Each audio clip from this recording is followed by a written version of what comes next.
I stood on the porch in the freezing Christmas air, holding my military duffel bag as the heavy wooden door slammed shut in my face. My own father had just pointed at my walking cane and called me a burden, locking me out of the house. I spent 10 years of military service saving. I didn't cry. I didn't shout. I simply turned around and limped into the dark, carrying a secret that my grandfather's bee farm was about to expose, a dark family lie that would change everything. If you want to see how the quietest person in the room takes back her dignity and wins the ultimate justice, subscribe now and watch the full story unfold. My name is Sam Avery. For as long as I can remember, I have preferred the quiet order of discipline over the loud chaos of words. At 28 years old, my hands are calloused, my posture is unyielding, and my heart has been forged in the crucible of 10 years of active duty in the United States Army. As a logistics sergeant, my entire world revolved around accountability, honor, and protecting those who could not protect themselves. I was taught to manage millions of dollars in military equipment with absolute precision. Yet, the irony of my life is that while I could track a single crate of supplies across an entire ocean, I completely failed to see the theft of my own devotion happening right under my own roof. To understand why I gave everything to my family, you must understand where I came from. I was raised on Avery cattle, a sprawling but struggling ranch nestled under the harsh Texas sun. My childhood was defined by the scent of dry earth, the low humming of the herd, and the constant, looming shadow of financial ruin. My father, Arthur Avery, was a man whose pride was as vast as his land, but his bank accounts never matched his ambitions. My mother passed away when I was just a little girl, leaving my father to raise me and my younger brother, Austin. After she left us, the warmth of our home seemed to vanish with her. The daily routine became a cycle of survival. We worked from dawn until dusk, stretching every single dollar until it snapped. Despite the hardships, those early years felt meaningful. I truly believed we were a team, a family bound by shared struggles. My father would sit at the wooden kitchen table every evening, staring at stacks of unpaid bills, his face lined with deep exhaustion. As a young girl, seeing him look so broken instilled a fierce, unbreakable loyalty in my chest. I made a silent promise to myself that I would be the one to save this family. I would carry the weight that was crushing my father's shoulders. Austin, being 5 years younger than me, was shielded from the harshest realities. He was the golden child, the one we all protected, while I became the silent pillar. When I turned 18, the answer to our prayers came in the form of an army recruiter. The moment I signed that contract, I did not see it as a path to escape. I saw it as a lifeline for my family. For 1 decade, 120 long months, I endured freezing nights in foreign lands, burning desert suns, and the constant ache of loneliness. Through it all, my motivation never wavered. Every single time my military paycheck was deposited, I kept only a bare minimum for my basic necessities. The rest, nearly 90% of my income, was immediately wired back home to Texas. Every wire transfer was accompanied by a brief, emotional phone call from my father. He would tell me how the funds had just arrived in time to pay the property taxes, or how my sacrifice had purchased the winter feed to keep the cattle alive. Hearing the relief in his voice made every hardship worthwhile. I visualized my hard-earned money rebuilding the fences, repairing the tractors, and securing a peaceful future for when my service ended. I envisioned a triumphant return to a thriving, grateful home. I was a daughter fighting a war abroad, believing with every fiber of my being that I was saving her family from drowning at home. That belief was the anchor that kept me grounded through the hardest deployments. During the rare moments of quiet in the barracks, when the distant hum of military generators filled the night, my mind would drift back to the peaceful sanctuary I was fighting for. I could almost smell the fresh hay in the barn and hear the gentle rustle of the old oak trees surrounding our ranch house. I envisioned a future where the struggle was finally over, a comfortable life built on the foundation of the sacrifices we had all made together. For 10 years. That dream felt entirely within my reach because my father's letters always painted a picture of absolute unity. He wrote to me of how Austin was growing into a fine young man, learning the ropes of the business, and how the two of them were working tirelessly alongside my financial contributions. In my mind, our relationship was a beautiful partnership. I provided the capital from across the world, and they provided the sweat and care on the ground. I felt a profound sense of pride knowing that my military career was serving a dual purpose, protecting my country and preserving my family's legacy. My ultimate hope was simple. I didn't crave luxury or grand recognition. I just wanted to return home, take off my uniform, and find my place at the family table as an equal partner. I wanted to hear my father say he was proud of me, not just as a soldier, but as a daughter who had kept her promise. I looked forward to the upcoming Christmas holiday with a heart full of anticipation. It was going to be my first Christmas at home in 5 years, and more importantly, it marked the end of my active service. After a sudden, severe military vehicle accident months prior had left me with a permanent limp and an honorable discharge, the ranch was the only haven I had left to heal. However, looking back now, there were subtle, quiet signals that the reality did not match my beautiful dream. The cracks in the foundation were small, easily missed by a daughter, blinded by devotion. During our final phone calls leading up to December, my father's tone had begun to shift. He no longer asked about my physical therapy or how my leg was healing after the crash. Instead, his questions became unusually sharp, focusing entirely on the exact date my final military stipend would arrive and whether I would receive a lump sum severance package. When I told him that my active paychecks would stop after December, a strange, heavy silence had fallen over the line. He didn't offer words of comfort about my transition to civilian life. He simply muttered something about rising costs before abruptly hanging up. At the time, I brushed it off, convincing myself that he was just stressed about the winter management of the cattle. I chose to believe that once I stepped through the front door, wrapped in the warmth of the holiday spirit, those cold anomalies would melt away. I packed my single green duffel bag, boarded the long flight back to Texas, and held tightly to the vision of a joyous family reunion. I had no idea that the home I had spent a decade saving was about to lock its doors against me. The yellow taxi dropped me off at the end of the long driveway, just as the sun was dipping below the horizon, casting long, pale shadows across the gravel. Clutching the strap of my green military duffel bag, I took a deep breath, adjusting my weight to ease the sharp ache in my injured leg. The ranch house stood before me, illuminated by festive Christmas lights that sparkled against the twilight. My heart swelled with an overwhelming sense of relief as I limped toward the front porch, eager to finally taste the warmth of the home I had fiercely protected for 10 long years. I knocked on the heavy wooden door, my pulse racing with anticipation. When it swung open, I was ready to throw my arms around my father, but the expression on Arthur Avery's face made me freeze in my tracks. There were no tears of joy, no wide smiles, and no open arms. He stood in the doorway, staring down at my uneven posture and the walking cane gripped tightly in my right hand. His eyes were cold, scanning me not with the love of a parent, but with the calculated scrutiny of a man assessing damaged goods. Before I could even speak a word of greeting, his first remark pierced through the chilly evening air. "You're limping worse than I expected, Sam." I swallowed the lump in my throat, offering a small, disciplined smile as I stepped past him into the warmth of the living room. "It is just a reminder of the journey, Dad," I replied quietly, setting my duffel bag down by the staircase. "But I am home now. That is all that matters." As I looked around, expecting to see the familiar, modest home of my childhood, a wave of confusion washed over me. The old worn-out fabric sofa was gone, replaced by expensive Italian leather furniture. The cracked plaster walls had been beautifully renovated, and through the archway, I could see a massive, pristine billiard table sitting right where my cozy childhood bedroom used to be. Before I could process the extravagant changes, my younger brother, Austin, walked down the stairs. He was wearing a designer sweater and holding an expensive smartphone, looking entirely detached from the harsh reality of ranch work. He gave me a brief, careless nod, barely glancing at my injury. "Hey, Sam.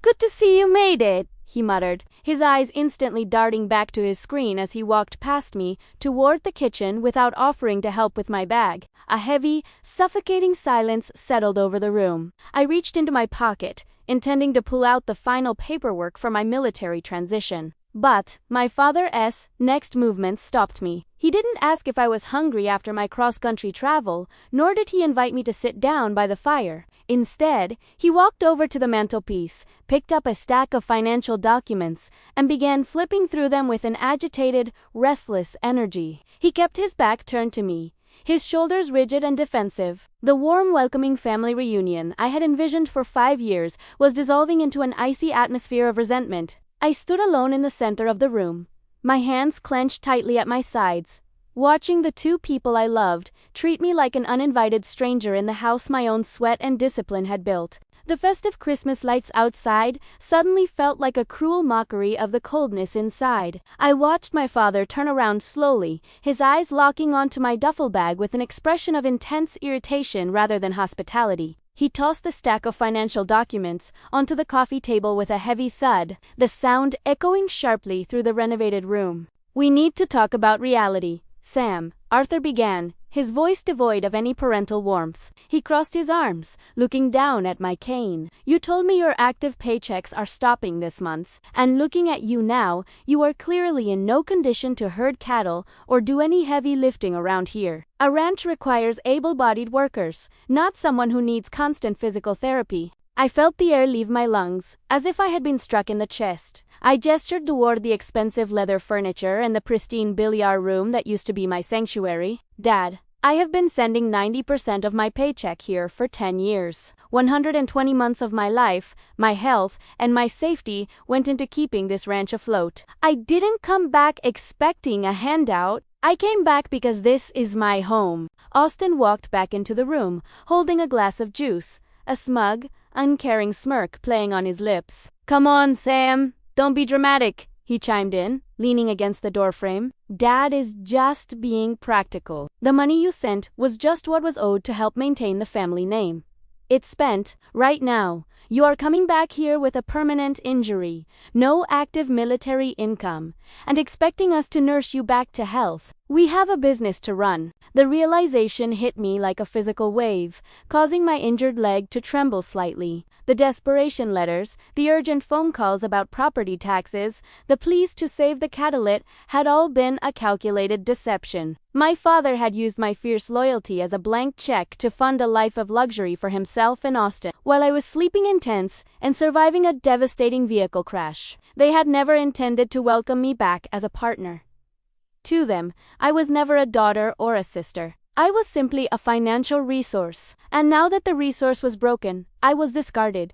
"You are a burden to this estate now, Sam," my father sighed, his final words delivered with a terrifying, calm finality. He walked over to the front door, opened it wide, and pointed out into the freezing December night. "I cannot have an invalid draining our remaining resources. You need to find somewhere else to figure your life out. Your brother and I have to think about the future of Avery cattle." I did not scream. I did not shed a single tear in front of them. The discipline of a soldier took over my body, freezing my agonizing emotional pain into absolute stillness. I picked up the handle of my green duffel bag with a steady hand. I looked my father dead in the eye, seeing the hollow, greedy shell of the man I had worshipped for a decade. Without saying a single word, I turned around and limped out into the bitter cold, the heavy wooden door slamming shut behind me, sealing away the lie I had lived for 10 years.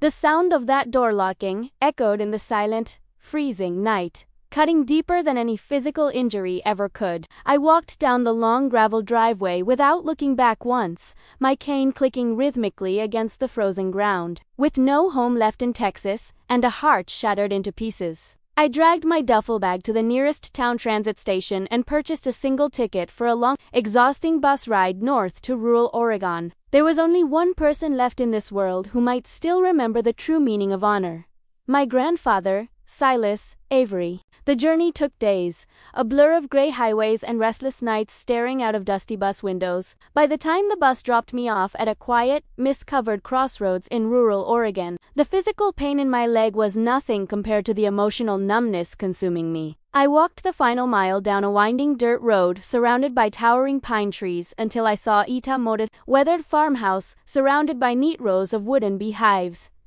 The air here smelled different. It was crisp, clean, and filled with the low, soothing hum of thousands of honeybees resting for the winter. Standing on the porch was Grandpa Silas.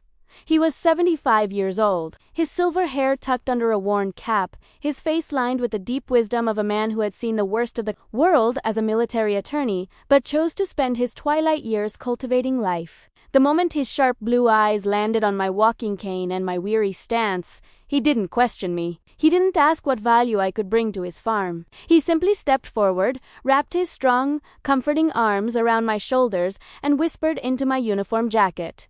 "Welcome home, Sergeant. Secure your perimeter. You are safe here." In the weeks that followed, Grandpa Silas did not push me to talk about the betrayal in Texas.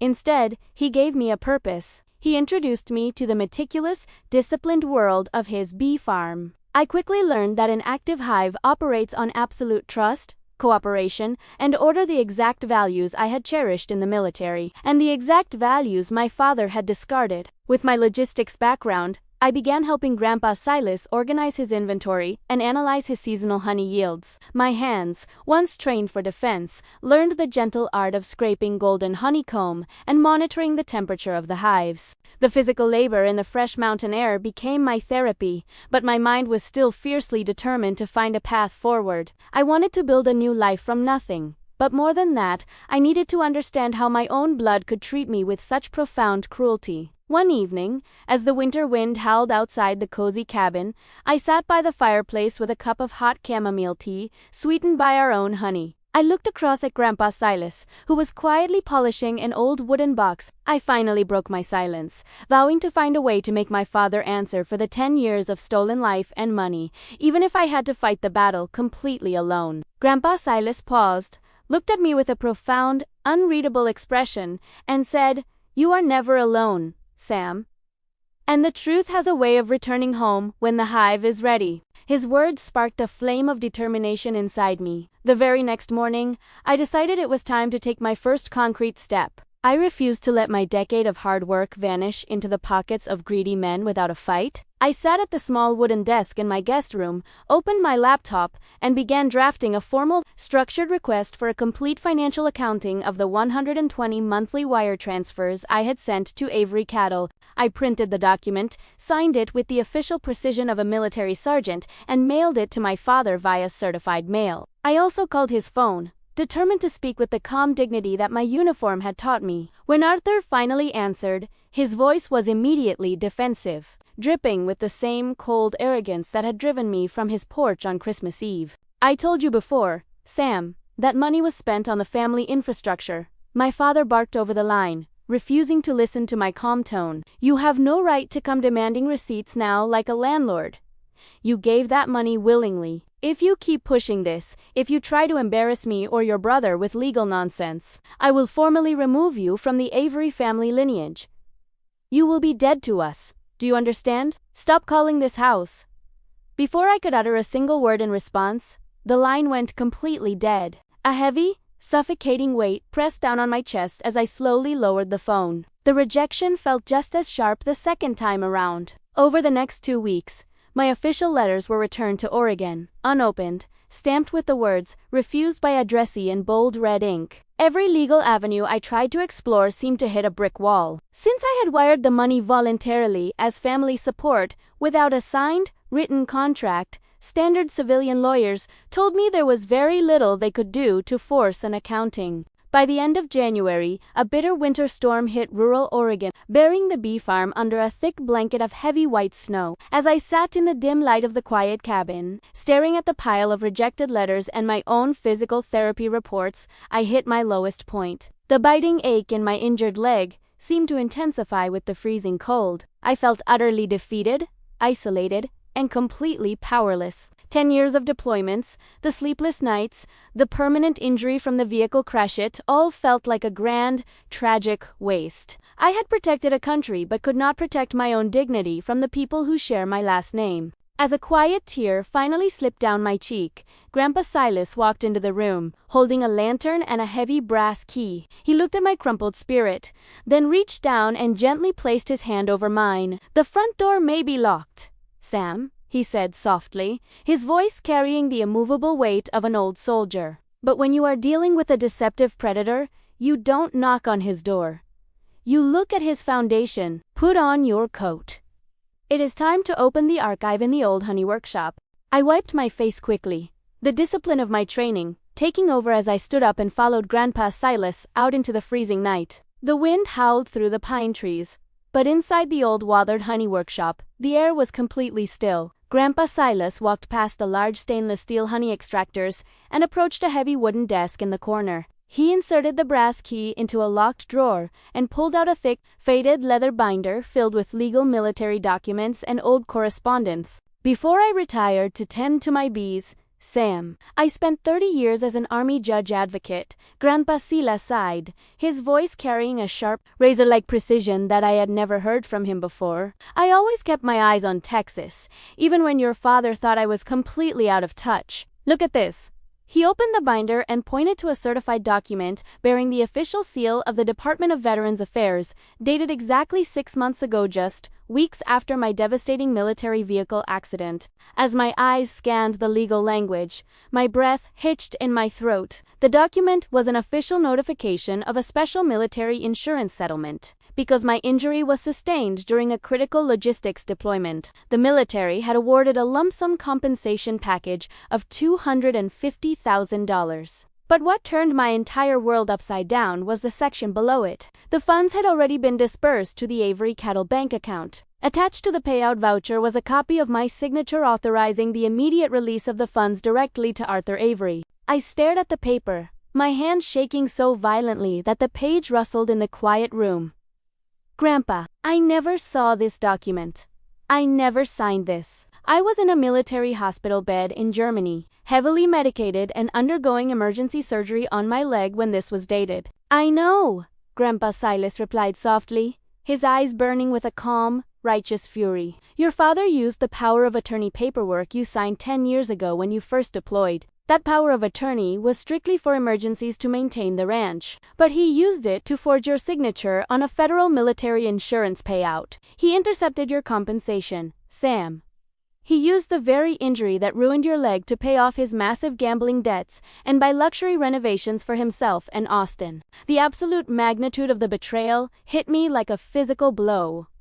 It wasn't just that they had spent my monthly paychecks. They had literally stolen the financial security meant to support me for the rest of my life after a near-fatal crash. They had left me to limp into the cold with nothing, while sitting on $250,000 of my blood money. Every piece of the puzzle finally fell into place. The strange questions about my severance package, the sudden wealth, the absolute desperation to throw me out before I could find out the truth. This is a federal offense, Sam, Grandpa Silas stated, closing the binder with a firm thud. A criminal manipulation of military benefits. The choice of what to do next is entirely yours. You can let it go and stay here in the peace of the hives, or we can use the law to take back your dignity. But remember, once the swarm is released, there is no stopping it. I looked down at the forged signature on the document, then up at Grandpa Silas. The emotional numbness that had weighed me down for weeks vanished, replaced by the ice-cold clarity of a commanding officer on the battlefield. My father and brother thought my injury made me weak. They thought that by throwing me out into the cold, I would simply disappear into the shadows. They did not realize that they hadn't broken me. They had simply stripped away my illusions. "Open the hive, Grandpa," I said, my voice completely steady, filled with a quiet, unshakable authority. "It is time for justice." We spent the next 48 hours compiling the evidence with meticulous precision. Guided by Grandpa Silas's deep expertise in military law, we prepared a comprehensive federal fraud report. We attached my certified medical records from the hospital in Germany, proving I was physically incapable of signing any document on that date, along with the tracking records of the funds deposited directly into Arthur's private accounts. Instead of screaming, instead of calling my father to vent my anger, I let the paperwork speak for me. We filed the case directly with the Criminal Investigation Division of the military and the federal authorities. 2 weeks later, the trap was sprung. Grandpa, Silas, and I boarded a plane back to Texas, accompanied by 2 federal investigators and a military legal representative. We did not arrive like a loud storm. We arrived like the silent winter frost. We walked onto the porch of Avery Cattle on a crisp Tuesday afternoon. Through the large glass windows of the renovated living room, I could see Arthur and Austin sitting on their expensive leather couches, laughing over a television program. When I pushed the door open without knocking, my father jumped up, his face instantly twisting into an expression of pure rage. "How dare you show your face back here after I threw you out?" Arthur bellowed, stepping forward aggressively. "I told you that you are a burden, Sam." Get off my property before I have the sheriff remove you. Austin stood up too, smirking as he tossed his phone onto the billiard table. Look at you, limping back here for scraps. Don't you have any dignity left, sister? I didn't blink. I didn't raise my voice. I simply stepped aside, allowing Grandpa Silas and the federal investigators to enter the room. The moment Arthur's eyes landed on his own father and the badges in the hands of the federal agents, the color drained completely from his face. Arthur Avery, the lead investigator, announced, stepping forward and unfolding a packet of legal documents. We are here executing a federal warrant. You are under official investigation for the fraudulent interception of military insurance benefits, identity theft, and grand larceny involving federal funds. All assets connected to Avery Cattle are hereby frozen pending immediate asset forfeiture. What? This is a mistake. This is my ranch, Arthur stammered, his voice cracking as his arrogant facade began to crumble into sheer panic. Look at that, may his eyes wide with desperation. Sam, you wouldn't do this to your own father. We are family. Family does not forge a wounded soldier's name while they are in an emergency room. Arthur, I replied, addressing him by his first name for the first time in my life. I stood tall, leaning firmly on my cane, looking down at the man who had discarded me. You wanted to talk about reality? This is your new reality. My father sank slowly onto the expensive leather sofa, the very furniture purchased with the funds meant for my rehabilitation. His breathing was shallow, his hands trembling as the federal investigators began systematically cataloging the assets of the ranch. Austin looked back and forth between our father and the agents, his smug demeanor completely evaporating into a look of sheer, childlike terror. The luxury lifestyle he had enjoyed at the expense of my 10 years of sacrifice was dissolving right before his eyes. The legal process that unfolded over the next month was swift and unyielding, operating with the absolute precision of a well-oiled machine. Because Grandpa Silas had helped me build an airtight case, there was no room for Arthur to wiggle free. The evidence of the forged signature, combined with the clear paper trail of the $250,000 entering his account while I was incapacitated in Germany, left the defense with no options. Faced with the reality of a lengthy federal prison sentence for grand larceny and identity theft,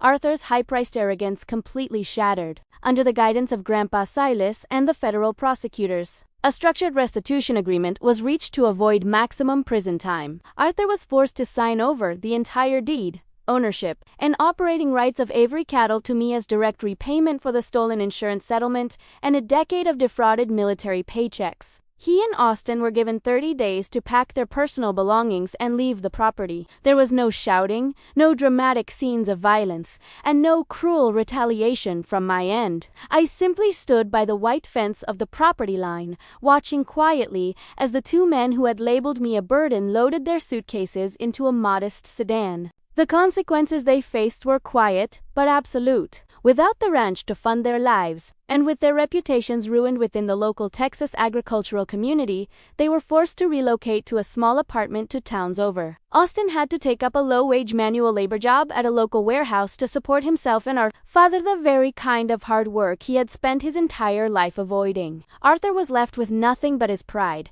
now utterly hollow, knowing that his own greed had stripped him of the legacy he tried so desperately to protect. The day the keys to Avery Cattle were officially placed in my hand, I walked through the empty rooms of the ranch house. The billiard table was gone, and the expensive leather furniture had been sold to clear the remaining property taxes. The house was quiet, stripped bare, but for the first time in a decade, it felt clean, it felt honest. I sat at the old wooden kitchen table, looking out the window at the vast Texas horizon, feeling a profound sense of peace settling into my chest. The wounded soldier who had been discarded on Christmas Eve had returned, not as a victim, but as the rightful commander of her own future. I was finally ready to rebuild, and this time, the foundation would be made of truth. Over the next year, Avery Cattle underwent a complete transformation, blending the discipline of my military background with the peaceful wisdom I had learned in Oregon. With the help of Grandpa Silas, who split his time between his mountainside and my fields, We introduced a massive network of organic honeybee hives right alongside the cattle pastures. We discovered that the bees thrived in the open clover fields, and their presence revitalized the entire ecosystem of the ranch. The honey we produced was pure, golden, and labeled with a name that meant everything to me: the Sergeant's Hive. My injured leg still aches on rainy days, and the walking cane remains a permanent fixture in my hand.